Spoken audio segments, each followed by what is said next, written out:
অনেকে অজু ধরে রাখার জন্য জোর করে বায়ু বা পেশাব চেপে রাখে। শীতকালে এটা বেশি করা হয়, এটা কি বৈধ? ৪ রাকাত বিশিষ্ট ফরজ নামাজের ৩য় রাকাতে ভুলে যদি সূরা ফাতিহার সাথে অন্য কোনো সূরা পড়ে ফেলি, তাহলে নামাজ হবে কিনা? চেহারার সৌন্দর্য বৃদ্ধির জন্য কোনো আমল আছে কিনা? আমি অনেক চিকন, আমার স্বামী আ মোটা মেয়ে পছন্দ করে। আমি কি মোটা হওয়ার জন্য ওষুধ খেতে পারবো? 3 কোয়ার্টার প্যান্ট পরে নামাজ পড়া যাবে কিনা? আমার হাসব্যান্ডের ইন্তেকাল হয়েছে। আমি ওনার পোশাক সহ ব্যবহৃত অনেক জিনিস স্মৃতি হিসাবে রেখে দিয়েছি। এদিকে আমার গুনাহ হচ্ছে বা এর কারণে কবরে আযাব হচ্ছে। নামাজ পড়ার সময় প্রায় দেখা যায় কত রাকাত পড়ছি ভুলে যাই। অনেক চেষ্টা করেও মনে করতে পারি না। তখন নিজের প্রতি খুব রাগ হয় এবং নিয়ত ছেড়ে দিয়ে আবার পুনরায় নামাজ শুরু করি। এক্ষেত্রে আসলে আমার করণীয় কি? প্রশ্নোত্তর আলোকিত ভবনে প্রবেশ করি। মোহাম্মদ জয়নুল আবেদিন তারিন ইয়াডি থেকে আপনি লিখেছেন, পা ধরে সালাম করা যাবে কিনা? সালাম মুখে দেয়ার জিনিস। আসসালামু আলাইকুম রহমতুল্লাহি ওয়া বারাকাতুহু, এভাবে সালাম প্রদান করবেন, সেটাই সালাম। সালামের সাথে পা ধরার কোনো সম্পর্ক নেই। কণিকা হোসাইন আপনি লিখেছেন, টয়লেটে অজুর ব্যবস্থা থাকলে অজুতে কিভাবে দোয়া পড়ব? টয়লেটে অজুর যদি ব্যবস্থা থাকে তাহলে সেক্ষেত্রে অজুর দোয়া তো টয়লেটে পড়তে পারেন না, যেহেতু আল্লাহর নাম সেখানে আছে। এজন্য আপনি বাহিরে দোয়া পড়ে তারপর ভিতরে ঢুকে হাত দিয়ে অজু শুরু করে দিলেন, অর্থাৎ ঠিক টয়লেটের বাহির থেকে দোয়াটা পড়ে নিয়ে আপনি ভেতরে চলে গেলেন, অথবা দোয়া মনে মনে পড়লেন। মোহাম্মদ জয়নুল আবেদিন তারিন ইয়াডি থেকে আপনি লিখেছেন, পা ধরে সালাম করা যাবে কিনা? সালাম মুখে দেয়ার জিনিস। আসসালামু আলাইকুম রহমতুল্লাহি ওয়া বারাকাতুহু, এভাবে সালাম প্রদান করবেন, সেটাই সালাম। সালামের সাথে পা ধরার কোনো সম্পর্ক নেই।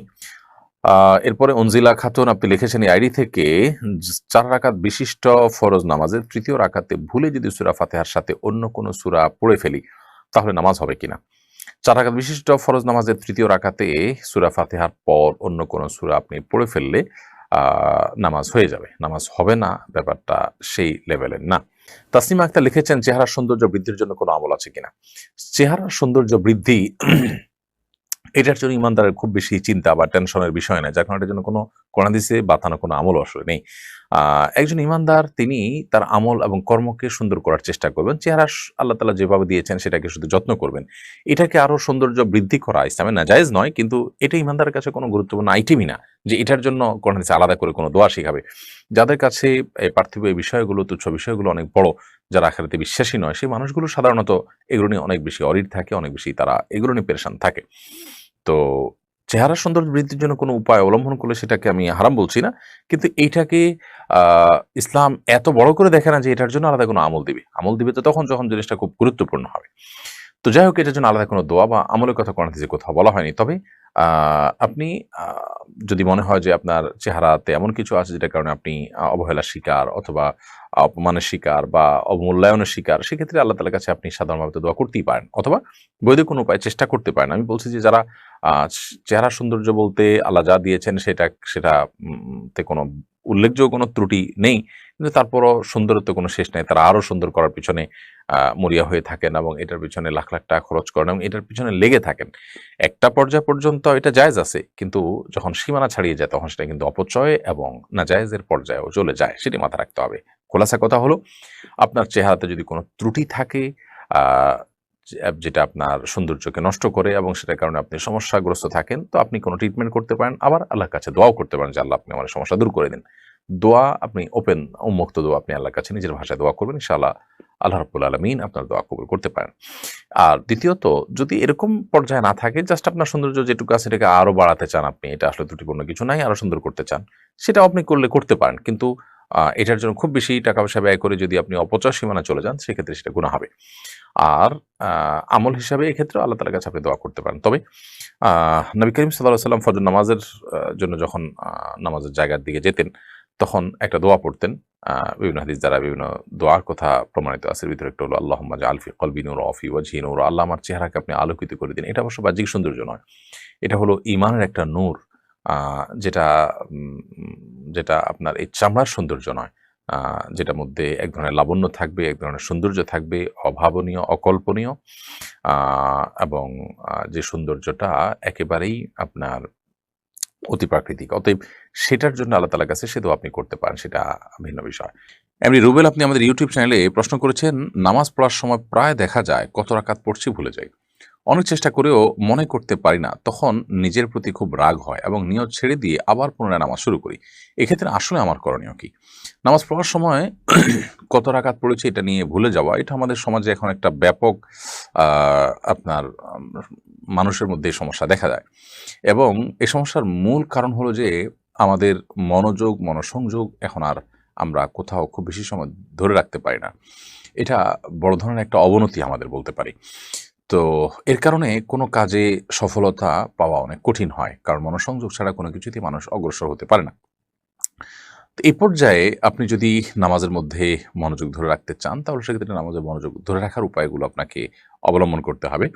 আ মোবাইল ইত্যাদির ব্যস্ততা নামাজের অনেক আগে থেকে বন্ধ করে ফেলতে হবে। নামাজে পূর্ণ মনোযোগী হওয়ার চেষ্টা করতে হবে।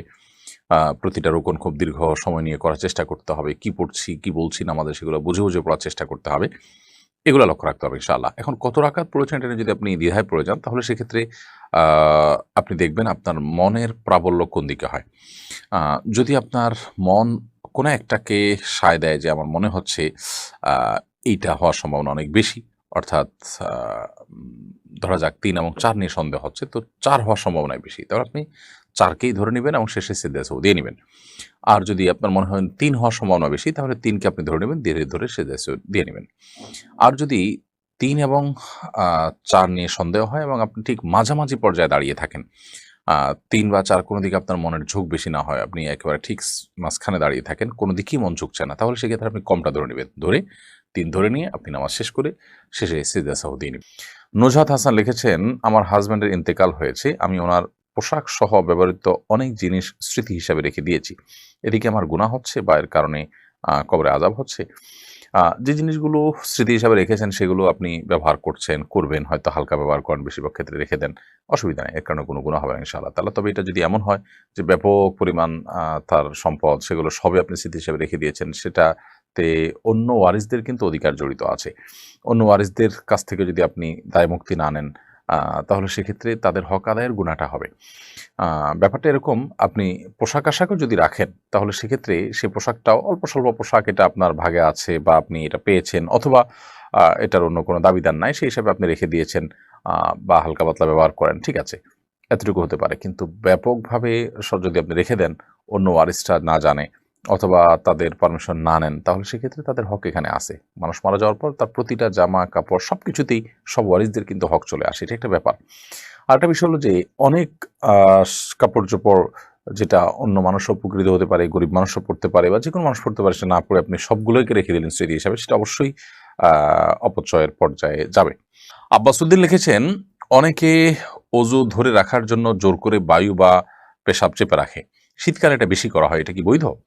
এটা গর্হিত কাজ। এটা করা উচিত না। আমরা অনেকেই শীতের সময় আ ঠান্ডা পানি দিয়ে অজু করতে হবে সেই ভয় থেকে আমরা অজু ধরে রাখার চেষ্টা করি। চাপাচাপি করি, অজু ধরে রাখার চেষ্টা করি। বায়ু আসছে সেটাকে আমরা আটকে রাখি, পেশাব আসছে না সেটাকে না করে আটকে রাখার চেষ্টা করি। এটা অবশ্যই ভুল কাজ। এবং এবাদতের যে আপনার আ কোয়ালিটি সেটাকে নষ্ট করে দেয় এভাবে যদি আমরা ইবাদত করি।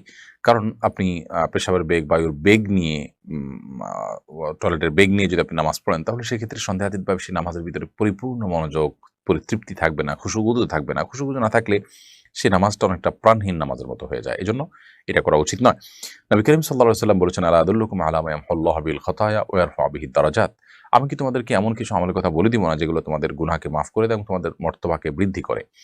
তখন নবী সাল্লাল্লাহু আলাইহি ওয়াসাল্লাম বলেছেন, সাহাবা ইকরাম বলেছেন যে, হ্যাঁ, অবশ্যই বলে দিন। নবী সাল্লাল্লাহু আলাইহি ওয়াসাল্লাম তখন বলেছেন কয়েকটা আমল, তার ভিতরে একটা হলো ইসবাগুল উযুই আলাল মাকারিহ, অর্থাৎ কষ্ট এবং আপনার নানান রকমের বাধা বিপত্তি এগুলো উপেক্ষা করেও যারা ওযু করে উত্তম রূপে, তাদেরকে আল্লাহ তাআলা এই মর্যাদা বৃদ্ধি করেন। অতএব শীতের সময় এই কষ্ট উপেক্ষা করে ওযু করার চেষ্টা আমাদেরকে চালাতে হবে ইনশাআল্লাহ তাআলা।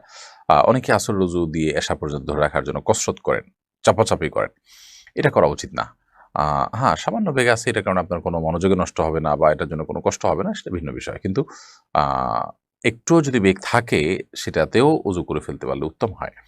কারণ আপনি ফ্রেশ মুডে নামাজটা পড়তে পারবেন। আ আবু সুফিয়ান মিয়া আপনি লিখেছেন, 3 কোয়ার্টার প্যান্ট পরে নামাজ পড়া যাবে কিনা?